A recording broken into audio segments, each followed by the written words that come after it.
And I think it's always great, like you see the NBA, like any big basketball players, like when a team wins a championship, because you see some of the players afterwards, they're like, I want to dedicate this championship to everybody that doubted me my whole life, everybody that said I would never make it, you know? And then the guy stands up, he's like 7'2", 340.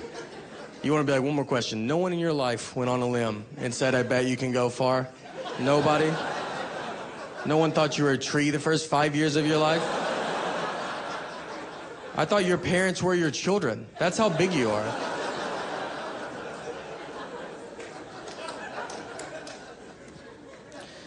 A lot of times when athletes retire, they can do motivational speaking too. So one type of athlete that you can hire is guys that have climbed Mount Everest.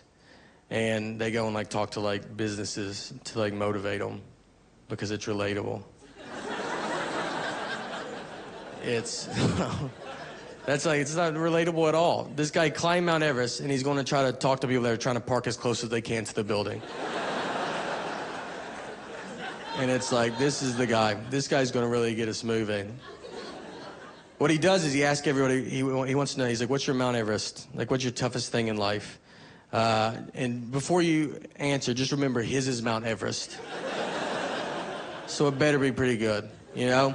Like mine's like, I have trouble not stopping at McDonald's late at night.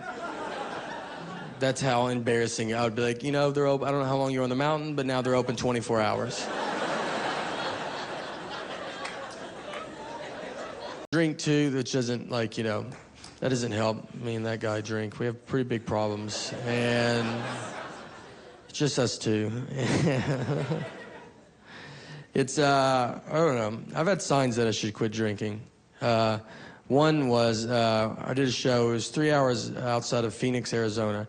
It was at an Indian casino, which I don't know if you're supposed to say. I don't know.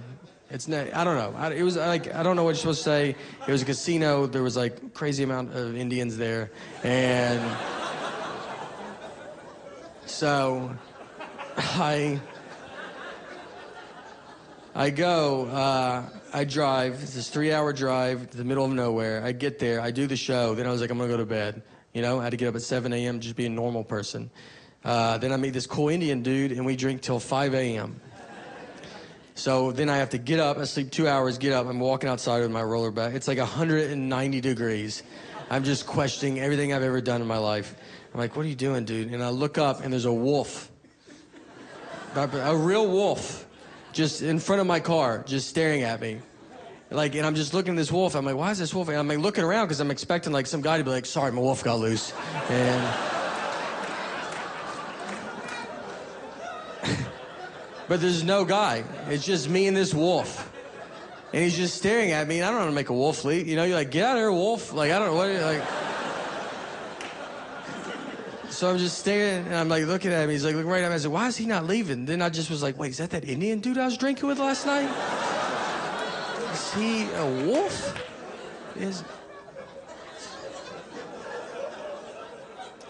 It wasn't him. The wolf left. The wolf did wander off, and then I got in my car, and I was driving back. And this happened. This doesn't seem real, because it's back-to-back. But I'm driving, and then I get stopped because a helicopter lands in the middle of the road. There's no one around but me and then this helicopter, and it picks up a guy and then flies off. Like, I should have videoed it, because it's the craziest thing I've ever seen. But I'm, like, hungover, so I'm acting like it happens every day. Like, I'm honking at the helicopter, like, all right, out of all days, you couldn't have hovered a second and let me get under?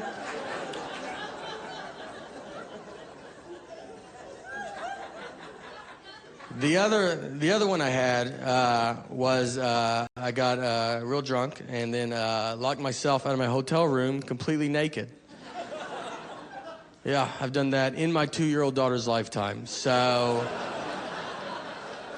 if she hears this and she's like, oh, was that college? It's like, no, that's when you were the most dependent on me.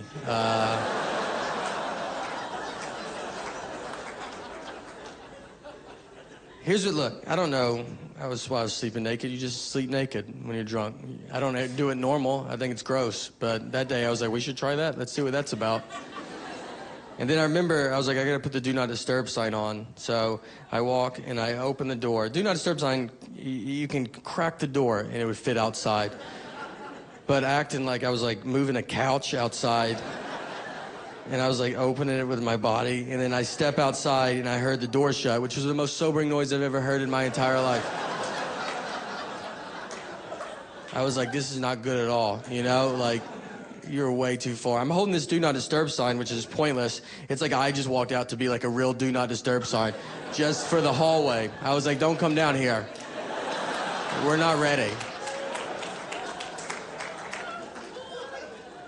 So I'm standing there and I'm like, all right, what are you gonna do, you know? So I look and there's a window. I was like, I could jump out of that. That's easier than having to explain this to my wife. And then I looked to the left and there was a cleaning lady and she's just staring at me. And the reason she's there is because it's 11 a.m. That's how far in the day it is. And I'm just like looking at it and look, and I don't have a body that like when she sees it, I'm like, you're welcome, you know? It's like, I'm sorry, look, I don't know. So I looked at her, and she knew what I needed, you know? Like, we didn't really talk. Like, I just kind of looked at her like, you know, this happens to the best of us, right?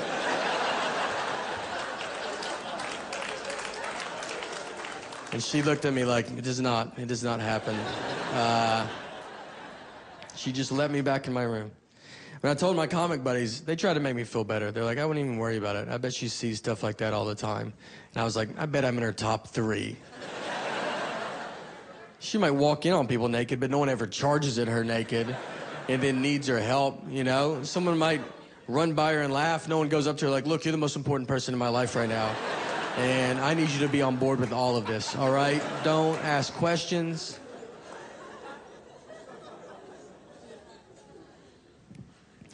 I'll mix, you gotta lose weight. You try to like go, like you ever do vodka soda when you wanna lose weight? Like, I'll do vodka soda. Then you drink it like beer and you wake up in the street. But you're like, I'm not bloated, and that's nice, you know? That's...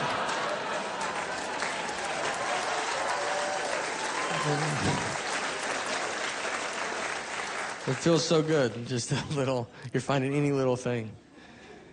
It all does, it leads to the eating. Like, I mean, look, I don't need help eating bad at all. I'll do it naturally.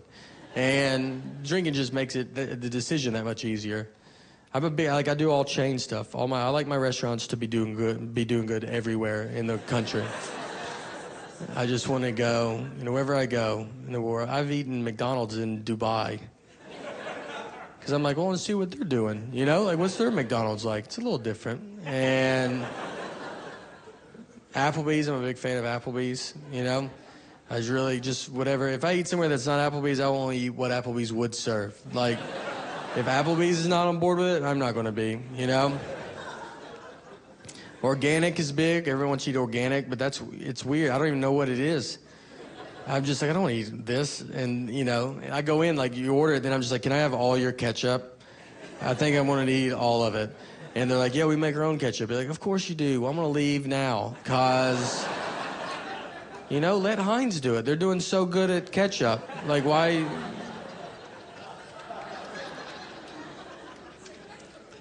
I eat at Walmart. You can eat there. It's fine. They're fine with it. And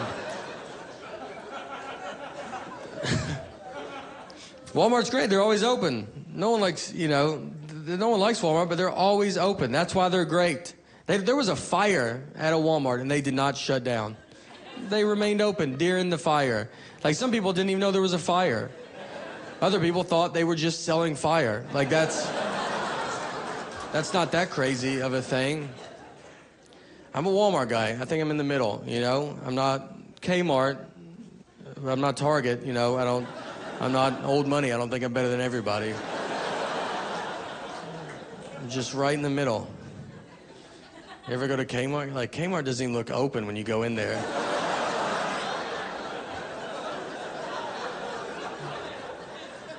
You just walk in, you're like, you guys about to close? Are you getting looted or something? They're like, no, we're open. Are you? Are you going to cut the lights on that side of the store? Maybe get some stuff, you know? Kmart looks like where you go buy stuff if you're about to open a new Kmart. If you needed shelves for your Kmart, you'd go in there. and be like, this is good. I think we're gonna do it right here. There was a lot of King. I lived here for 8 years, and I love New York. I love the driving. That's what it's like. See, I think we should all learn how to drive in Manhattan, and because it's great. Everybody honks at everybody, just screaming, yelling. That's how it should be. Growing up in the South, no one honks ever. People just sit at lights, and they're like, if you don't want to go, I totally understand. I'm probably not going to go when I get up there, so let's just wait it out, you know? Let's let traffic die down, and we'll get home tomorrow. I once had to take my car to get it fixed, and I go to, like, this mechanic. It looked like it was just, like, this dude's house. And I go inside, and there was a line. There was, like, people in there. So we're sitting there. They were taking forever. And we're all getting, pretty upset about it. Finally, one of the fellow customers just starts yelling at all the employees. And I was like, this guy's great. Like, I loved it. Like, I would never do it, but I like when other people do it. So I was like, good for you. Just keep yelling at him. And he keeps yelling, and then a mechanic comes over and is like, you got to calm down. You can't yell at us like that. And the guy keeps yelling. I'm like, this guy's great. Like, he's getting stuff done, like nothing can happen. I was wrong because they fist fought him. They fist fought him, and then they just dragged him outside, and we just watched it. Like, we were like moved up, and we're like, that's crazy, right? And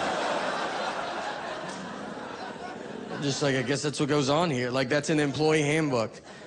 It's like, what are you gonna do if someone gets upset? Well, like, you to fight them in front of the other customers so they get it. And then drag them outside so people driving by get it as well. You know what our motto is? Our motto is, what'd you say? That's what I thought you said. Keep your mouth shut. Yeah.